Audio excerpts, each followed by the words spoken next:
پھر اس سے پہلے کہ ان کے درمیان مزید کوئی بات ہوتی، کمرے میں موسیقی کی ہلکی سی آواز سنائی دی اور ساتھ ہی سرخ رنگ کی روشنی بھی ابھری۔ وہ چاروں ہی ایک دم مستعد ہو گئے۔ پھر اس کمرے کا دروازہ کھلا اور ایک لمبے قد اور پتلے جسم کا آدمی اندر داخل ہوا، جس کے چہرے پر سختی کے تاثرات تھے۔ اس کی آنکھوں میں تیز چمک اور کشادہ پیشانی اس کی ذہانت کا پتہ دے رہی تھی۔ اس کے دیکھتے ہی وہ چاروں مؤدبانہ انداز میں کھڑے ہوئے۔ یہ زیرو لینڈ کا سپر باس تھا اور ان کی زیادہ تر میٹنگ سپر باس کے ساتھ ہی ہوتی تھی۔ وہ باوقار انداز میں چلتا ہوا ان کے قریب آیا تو ان چاروں نے اسے سلام کیا، جس کا جواب سپر باس نے سر ہلا کر دیا۔ تشریف رکھیں، سپر باس نے اپنی مخصوص کرسی پر بیٹھتے ہوئے کہا تو وہ چاروں بھی بیٹھ گئے۔ تھینک یو سپر باس، ان چاروں نے ایک آواز میں سپر باس کا شکریہ ادا کیا۔ آپ نے سلور سٹی کی سیر کر لی؟ سپر باس نے ان چاروں کی طرف دیکھتے ہوئے پوچھا۔ یس سپر باس، سلور سٹی انتہائی خوبصورت شہر ہے، تریسیا نے مؤدبانہ لہجے میں کہا۔ صرف خوبصورت ہی نہیں بلکہ جدید ترین شہر بھی۔ دنیا کا کوئی اور شہر اس کا مقابلہ نہیں کر سکتا۔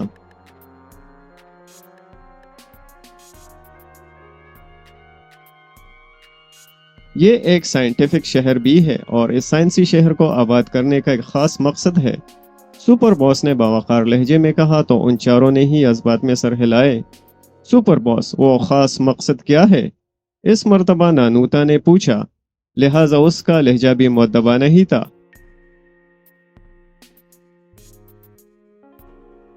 جب زیرو لینڈ کے تمام ممالک پر کنٹرول حاصل کر لے گا تو پھر پوری دنیا کو ایک ہی ملک بنا دے گا اور سلور سٹی اس ملک کا دارالحکومت ہوگا، سپر باس نے اس مرتبہ متکبرانہ لہجے میں کہا۔ سپر باس کی بات سن کر وہ چاروں اس طرح خوش ہو گئے جیسے زیرو لینڈ نے پوری دنیا پر کنٹرول حاصل بھی کر لیا ہو۔ ان کے دلوں میں پیدا ہونے والی خوشی نے ان کے چہروں کو بھی چمکا دیا تھا۔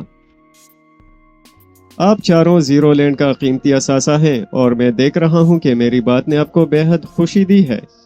میں آپ کو بتانا چاہتا ہوں کہ وہ دن دور نہیں جب ہم اس پوری دنیا پر کنٹرول حاصل کر لیں گے۔ آپ چاروں یقیناً اس دنیا کے حکمرانوں میں سے ہوں گے کیونکہ آپ کی ذہانت اور آپ کی صلاحیتیں بے مثال ہیں۔ زیرو لینڈ کی ترقی میں آپ کا بہت بڑا حصہ ہے اور آپ زیرو لینڈ کا قیمتی اثاثہ ہیں۔ سپر باس نے ان چاروں کی تعریف کرتے ہوئے کہا۔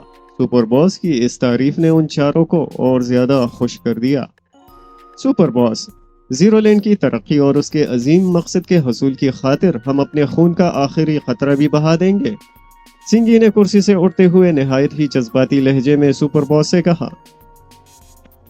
زیرو لینڈ کو آپ کے لہو کی نہیں بلکہ آپ کی بے مثال ذہانت اور اعلیٰ کارکردگی کی ضرورت ہے۔ لہو کی قربانی دینے کے لیے زیرو لینڈ کے پاس بہت زیادہ افرادی قوت موجود ہیں، سپر باس نے مسکراتے ہوئے کہا۔ باس، ہمارا ریکارڈ گواہ ہے کہ ہم نے ہمیشہ اعلیٰ کارکردگی کا مظاہرہ کیا ہے، پنچ نے مؤدبانہ لہجے میں کہا۔ بے شک، اور اسی لیے تو میں نے آپ کو زیرو لینڈ کا قیمتی اثاثہ قرار دیا ہے، سپر باس نے کہا۔ سپر باس، یہ تو ہمارا فرض ہے کہ ہم اپنی صلاحیتوں کے مطابق کارکردگی کا مظاہرہ کریں، تریسیا نے کہا۔ ہاں، زیرو لینڈ کی ترقی اور خوشی کی ایک وجہ یہ بھی ہے کہ اسے جتنے بھی لوگ ملے ہیں وہ اس سے مخلص ہیں۔ بہرحال یہ تو تھی ہماری آپس کی باتیں۔ اب میں آج کی میٹنگ کے ایجنڈے کی طرف آتا ہوں۔ آپ جانتے ہی ہوں گے کہ انسان کا دماغ قدرت کی عظیم تخلیق ہے اور اس زمین پر اس جیسی تخلیق اور کوئی نہیں۔ چند لمحے خاموش رہنے کے بعد سپر باس نے دوبارہ بولنا شروع کیا۔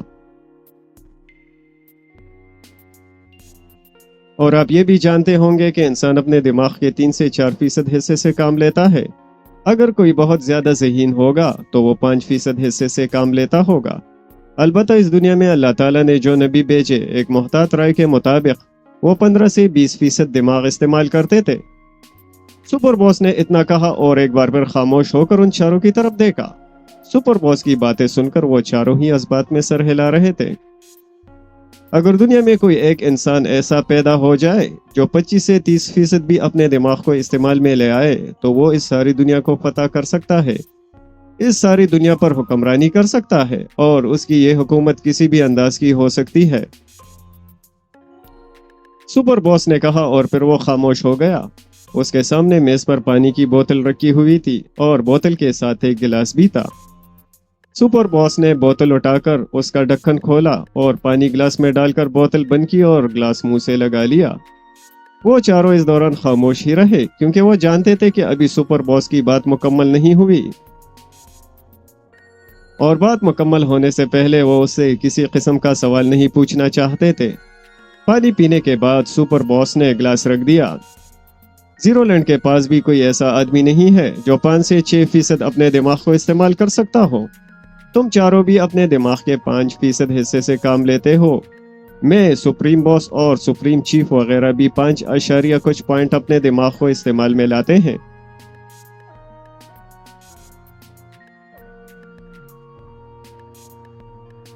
یہی حال ہمارے معزز سائنسدانوں کا بھی ہے۔ وہ بھی 4 سے 5% دماغ استعمال کرتے ہیں۔ ہم لوگ بہت عرصے سے اس کوشش میں تھے کہ ہمارے ساتھ کچھ لوگ ایسے بھی عامل ہیں جو اپنے دماغ کا 6% سے زیادہ حصہ استعمال کرتے ہوں، اور اس پوری دنیا میں ہمیں صرف 2 انسان ایسے نظر آئے جو ہمارے محتاط اندازے کے مطابق اپنے دماغ کا 9 سے 10% حصہ استعمال کرتے ہیں۔ سپر باس نے اتنا کہا اور ایک بار پھر خاموش ہو گیا۔ تمہیں اندازہ ہے کہ یہ 2 انسان کون سے ہو سکتے ہیں؟ چند لمحے خاموش رہنے کے بعد سپر باس نے ان سے پوچھا۔ یس سپر باس، آپ پاکیشیا کے علی عمران اور کافرستان کے کرنل فریدی کا ذکر کر رہے ہیں، تریسیا نے مؤدبانہ لہجے میں کہا تو سپر باس کے چہرے پر مسکراہٹ آ گئی اور اس نے اس بات میں سر ہلایا۔ ہاں، تم نے بالکل درست اندازہ لگایا ہے، لیکن سپر باس، یہ دونوں زیرو لینڈ کو بہت زیادہ نقصان پہنچا چکے ہیں اور کسی طرح بھی زیرو لینڈ میں شامل ہونے کو تیار نہیں۔ اور چونکہ زیرو لینڈ کے بگ ان کے بارے میں نرم پالیسی کا حکم دیتے ہیں، اسی لیے دنیا میں یہ 2 ہی شخص ہیں جس سے ہم نے شکست کھائی ہے۔ فنچ نے مؤدبانہ لہجے میں سپر باس سے کہا۔ تمہاری بات جو کہ کسی حد تک شکوہ بھی ہے بالکل درست ہے، اور اب چاروں یہ بات اچھی طرح جانتے ہیں کہ زیرو لینڈ ذہین اور باصلاحیت لوگوں کی قدر کرتا ہے، انہیں ضائع کرنے کے بجائے کوشش کرتا ہے کہ انہیں اپنے ساتھ ملا لے۔ پاکیشیائی علی عمران اور کافرستانی کرنل فریدی کے بارے میں بتا چکا ہوں کہ اس پوری دنیا میں صرف یہ 2 ہی اشخاص ہیں جو اپنے دماغ کا 9 سے 10% حصہ استعمال کرتے ہیں۔ اسی لیے زیرو لینڈ کی یہ ہمیشہ کوشش رہی ہے کہ وہ ان دونوں کو اپنے ساتھ ملا لے۔ لیکن سپر باس، آج تک ایسا نہیں ہو سکا اور شاید آئندہ بھی ایسا نہیں ہو سکے گا، سنگھی نے کہا۔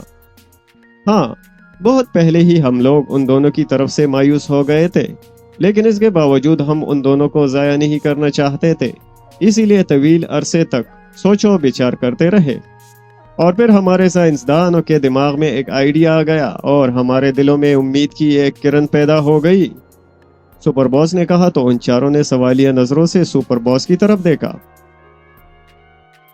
ہمارے سائنسدان ایک مشین تیار کر رہے ہیں، اس مشین کو انہوں نے مائنڈ مشین کا نام دیا ہے، جسے ایم مشین کہا جائے گا۔ یہ مشین کسی بھی انسان کے دماغ کو اس کی صلاحیت اور خوبیوں کے ساتھ محفوظ کرے گی، پھر ایک خاص عمل سے گزار کر اسے کیپسول میں منتقل کر دے گی۔ اس دوران دماغ کے خلیے زندہ رہیں گے اور پھر ایک دوسرے انسان کو یہ کیپسول کھلائے جائیں گے۔ اسے مخصوص عمل سے بھی گزارا جائے گا۔ اس عمل سے گزرنے کے بعد کیپسول کھانے والا انسان اس شخص کی دماغی صلاحیتوں کا مالک بن جائے گا جس انسان کے دماغ کے کیپسول اس نے کھائے ہوں گے۔ سپر باس نے طویل گفتگو کرتے ہوئے کہا۔ ان چاروں نے حیرت بھری نظروں سے سپر باس کو دیکھا تو اس کے چہرے پر مسکراہٹ آ گئی۔ شاید آپ لوگوں کو میری بات پر یقین نہیں آیا، سپر باس نے مسکراتے ہوئے کہا۔ ایسی بات نہیں ہے سپر باس، زیرو لینڈ سائنس میں اس قدر آگے ہے کہ وہ کچھ بھی کر سکتا ہے، کوئی بھی چیز ایجاد کر سکتا ہے، لہٰذا اس کی کسی بھی ایجاد اور کسی بھی کام پر حیران ہونا بیکار ہے۔ ہمیں تو اس بات پر حیرت ہو رہی ہے کہ علی عمران اور کرنل فریدی کے دماغ لیے جائیں گے، نانوتا نے کہا۔ ہاں، ہمیں بھی ان کے دماغوں کی ہی ضرورت ہے، ان کے جسموں کی نہیں۔ سپر باس، ان کے دماغ کن لوگوں میں منتقل کیے جائیں گے؟ تھریسیا نے سپر باس سے پوچھا۔